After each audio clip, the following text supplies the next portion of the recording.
Hello students, welcome to Gyanjyoti coaching centre. Gyanjyoti coaching সেন্টারের পক্ষ থেকে তোমাদের সকলকে জানাই আরও একবার স্বাগত। তো স্টুডেন্টস, আজকে আমি যে বিষয় নিয়ে তোমাদের সামনে চলে এসেছি তা হলো প্রথম চন্দ্রগুপ্ত সম্পর্কে।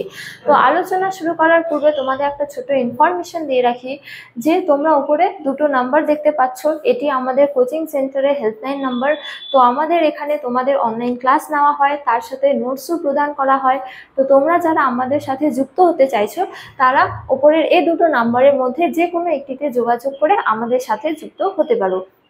চলো আর দেরি না করে আমরা আজকের আলোচনা শুরু করি। তো আজকের আলোচনার বিষয় হলো কি প্রথম চন্দ্রগুপ্ত সম্পর্কে। তো একটি গুপ্ত সাম্রাজ্যের অন্তর্ভুক্ত একটি খুব গুরুত্বপূর্ণ টপিক। তো এর আগে আমি বলেছিলাম তোমাদের যে গুপ্ত সাম্রাজ্যের প্রতিষ্ঠাতা ছিলেন কে? শ্রীগুপ্ত। এবং তার মৃত্যুর পর তার পুত্র ঘটোৎকচ গুপ্ত রাজা হন, এবং ঘটোৎকচ গুপ্তের মৃত্যুর পর রাজা হন কি তার পুত্র প্রথম চন্দ্রগুপ্ত।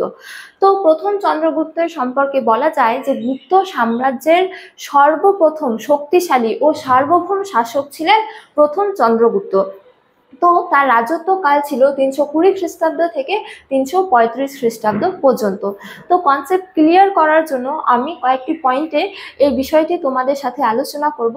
তো প্রথমে লেখা হয়েছে কি গুপ্তাব্দ সম্পর্কে।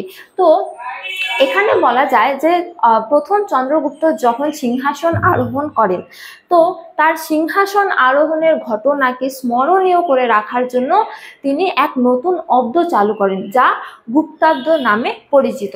তো গুপ্ত সাম্রাজ্যের বিভিন্ন দলিল পত্রে এই গুপ্তাব্দের ব্যবহার আমরা কিন্তু পরিলক্ষিত বা দেখতে পারি। এরপর হচ্ছে যে বৈবাহিক সম্পর্ক। তো এক্ষেত্রে বলা যায় যে প্রথম চন্দ্রগুপ্ত বৈশালী অঞ্চলের অন্তর্ভুক্ত লিচ্ছবি রাজকন্যার সঙ্গে বিবাহ করেছিলেন, যার নাম হলো কুমার দেবী। তো ঐতিহাসিক হেমচন্দ্র রায়চৌধুরী এবং ভিনসেন্ট স্মিথ বলেন যে রাজনৈতিক দিক থেকে গুপ্ত সাম্রাজ্যের ইতিহাসে এই বৈবাহিক সম্পর্ক ছিল খুবই গুরুত্বপূর্ণ। এবং এই কুমার দেবী ও প্রথম চন্দ্রগুপ্তের সন্তান ছিলেন সমুদ্রগুপ্ত, যিনি গুপ্ত সাম্রাজ্যের একজন অন্যতম শ্রেষ্ঠ ও শক্তিশালী শাসক। তারপরে হচ্ছে যে স্বর্ণ মুদ্রা। তো এক্ষেত্রে বলা যায় যে প্রথম চন্দ্রগুপ্ত এক স্বর্ণ মুদ্রা চালু করেছিলেন, এবং এই স্বর্ণ মুদ্রার বিশেষ বৈশিষ্ট্য হলো যে এই স্বর্ণ মুদ্রার মুখ্য দিকে, অর্থাৎ একদিকে প্রথম চন্দ্রগুপ্ত এবং কুমার দেবীর ছবি রয়েছে, এবং অন্যদিকে অর্থাৎ গৌণ দিকে কি রয়েছে? লক্ষ্মী দেবীর ছবি রয়েছে, এবং সেখানে লিখিত রয়েছে লিচ্ছ বয়ব। তো এটি হলো গুপ্ত সাম্রাজ্যের বা প্রথম চন্দ্রগুপ্তের আমলে হচ্ছে যে একটি বিশেষ হচ্ছে যে নিদর্শন বলা যায়। তারপর হচ্ছে যে সাম্রাজ্য বিস্তার। তো এক্ষেত্রে বলা যায় যে প্রথম চন্দ্রগুপ্ত গুপ্ত সাম্রাজ্যের সীমানাকে কিছুটা বৃদ্ধি করতে সক্ষম হয়েছিলেন, এবং বলা যায় যে তার আমলে গুপ্ত সাম্রাজ্য মগধ ও বারাণসী থেকে দক্ষিণে মধ্যপ্রদেশের দক্ষিণ পূর্ব অঞ্চল পর্যন্ত বিস্তৃত হয়েছিল। এবং বলা যায় যে প্রথম চন্দ্রগুপ্তের মৃত্যু হয় আনুমানিক 335 খ্রিস্টাব্দ নাগাদ, এবং তারপর রাজা হন কি তার পুত্র সমুদ্রগুপ্ত। তো স্টুডেন্টস, এই ছিল আজকের আমার আলোচনার বিষয়।